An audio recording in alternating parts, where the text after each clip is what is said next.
Hello दोस्तों, आप सभी का स्वागत है मेरे वेलायती एक्सप्लेन में। तो आज हम नए मुरीम मानवा को देखने जा रहे हैं। अगर ये मानवा आपको पसंद आए और आप चाहते हो कि मैं इसे कंटिन्यू रखूं तो कमेंट और लाइक जरूर करें, क्योंकि ये अभी सिर्फ ट्रेलर है। अभी तो इसके चैप्टर रिलीज भी नहीं हुए हैं। तो कहानी की शुरुआत होती है हमें डेमोनिक मुरीम अलायंस को दिखाते हुए, जिसे हम डेमन प्लेस के नाम से भी जानते हैं, जहाँ लोगों की बहुत भीड़ लगी होती है जो शायद वहाँ एडमिशन लेने आए होते हैं। तभी एक गार्ड बोलता है यहाँ तो बहुत सारे आदमी आ गए हैं। तो उसके पीछे खड़ा आदमी कहता है क्यों नहीं, क्योंकि उन्होंने कहा था कि चाहे कोई भी बंदा, चाहे वह किसी भी सेक्ट या फेक्शन से हो, अगर उनमें पोटेंशियल है तो उन्हें डेमोनिक मार्शल आर्ट दिखाई जाएगी। हम कितने मूर्ख हैं, इस अपॉर्चुनिटी को मिस कर रहे हैं। तो पहले वाला बंदा बोलता है कि अगर मैं थोड़ा छोटा होता तो मैं जरूर अप्लाई करता हूँ। तभी दूसरा बंदा चौंक कर बोलता है लेकिन क्या कोई मर गया है? तो पहले वाला बंदा कहता है क्या अभी तक तो डेमोनिक पैलेस कंपटीशन स्टार्ट भी नहीं हुआ है? जिसके जवाब में दूसरे वाला बंदा कहता है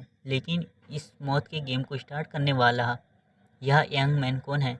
तो फिर फाइनली हमारे मेन कैरेक्टर को दिखाया जाता है जो बहुत सीरियस होता है और आसमान को देखते हुए बोलता है ये तो अभी शुरुआत है दादाजी, और अपनी लाल आंखों से दूर तक देखता है। फिर मेन कैरेक्टर अपनी कहानी सुनाता है। बू यूसेन, यह वह नाम है जिसे मेरे ग्रैंडफादर ने दिया था जब उन्होंने स्नोफील्ड में मुझे एबेंडेंट पाया था। मैंने अंडरटेकर बनना उन्हीं से सीखा, क्योंकि वह भी एक अंडरटेकर ही थे। अंडरटेकर मतलब चालू करना, वैसा कुछ हो सकता है, मुझे आइडिया नहीं है। तभी छोटा बू यूसेन अपने दादाजी से बोलता है कि आपकी स्वॉर्डमैनशिप तो एक एक्सपर्ट और स्विफ्ट स्टाइलिश है। तो दादाजी हंसते हुए बोलते हैं तुम्हें यहाँ सोचने में मजबूर किसने किया? जिसके जवाब में बू यूसेन कहता है यह दिखने में भले ही पतला दिख रहा हो, लेकिन इसके लेफ्ट पैर के मसल्स बहुत डिफाइंड हैं, स्पेशली इनके फ्रंट पार्ट, जो वह बताता है कि ऐसी कैरेक्टरिस्टिक स्वॉर्डमैनशिप स्टाइल में दिखाते हैं। तो उसके दादाजी उसके सर पर हाथ मलते हुए मुस्कुराकर बोलते हैं कि तुम्हारी बहुत तेज नजर है, तुम तो हेवंस के द्वारा भेजे गए एक गिफ्टेड अंडरटेकर हो। फिर बू यूसेन के खुशी की आंखों से दिखाया जाता है चाहे मुझे कैसे भी रास्ते पर चलना पड़े, लेकिन मैं अपने ग्रैंडफादर के साथ ही चलना चाहता हूँ जब तक कि वो दिन नहीं आया। फिर दिखाया जाता है कि उसके दादाजी अचानक से सोते हुए उठकर देखते हैं खिड़की की ओर, जिधर तेजी से हवा चलती है, जिसे देखकर उसके दादाजी सब कुछ समझ जाते हैं और बोलते हैं कि दयालु लोग तुम्हें कभी नहीं खोजते, लेकिन जो लोग खोजते हैं वह दयालु कभी नहीं होते हैं। यह बोलकर वह अपने पोते को उठाता है और उसे बोलता है कि चलो एक गेम खेलते हैं जिसमें मरने की एक्टिंग सबसे अच्छा कौन करता है। तो अपना मेन कैरेक्टर नींद से जागते हुए बोलता है इतना लेट, जिसको देखकर उसके दादाजी बोलते हैं अगर तुम इस बार अच्छे से करते हो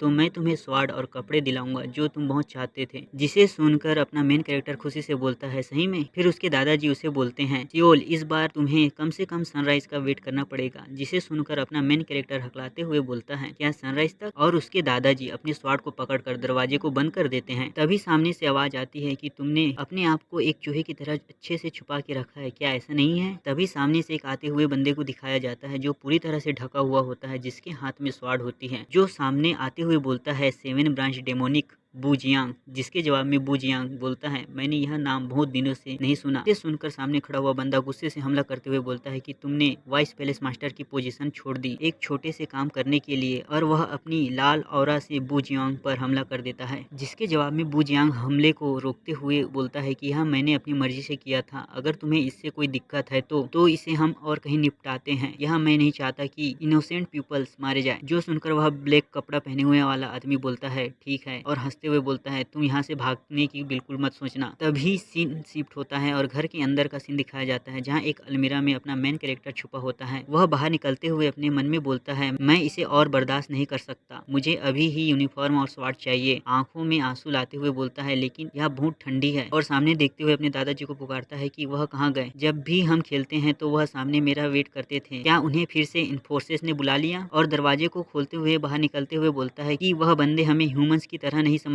लगता, क्योंकि हम अंडरटेकर जो हैं। और सामने देखकर चौंक जाता है क्योंकि वहाँ कोई नहीं होता, जिसे देखकर वह सामने भागने लगता है। तभी सामने जाकर उसके दादाजी उसे पेड़ के सहारे टिके हुए बैठे दिखते हैं, जिसे देखकर वह घबरा जाता है और जोर से अपने दादाजी को पुकारता है। फिर हमें दिखाया जाता है कि दादाजी का सीन, जिसके दोनों आंख को फोड़ दिया गया होता है और उसके दोनों हाथ भी काट दिए होते हैं, और उसके दादाजी बोलते हैं क्या तुम सियोल हो? जिसे सुनकर अपना मेन कैरेक्टर कहता है हाँ दादाजी, यहाँ मैं ही हूँ, क्या हुआ आपको? और उसके दादाजी उसे बताते हैं, आई एम सॉरी, मुझे लगता है कि मेरे मरने का समय आ गया है। अगर मैं यहाँ मर जाता हूँ तो तुम अंडरटेकर। यह बोलकर जोर जोर से खांसने लग जाते हैं, जिसे देखकर अपना मेन कैरेक्टर अपने दादाजी को बात नहीं करने के लिए बोलता है। लेकिन इसके जवाब में उसके दादाजी बोलते हैं, बू सियोल, मेरी बातें ध्यान से सुनना, तुम कभी रिवेंज के बारे में भी मत सोचना। जिससे सुनकर मेन कैरेक्टर जोर से रोते हुए चिल्लाकर बोलता है, नहीं, उन्होंने आपका क्या हालत कर दिया है, मैं उन्हें ऐसे ही नहीं भूल सकता। और अपने दादाजी के हाथ को पकड़ते हुए बोलता है कि आपने कहा था कि नर्क और यहाँ पर कोई अंतर नहीं है, लेकिन मैं नर्क में भी आपके साथ ही रहूंगा, मैं आपके बिना नहीं रह सकता। तभी उसके दादाजी हकलाते हुए बोलते हैं कि सियोल,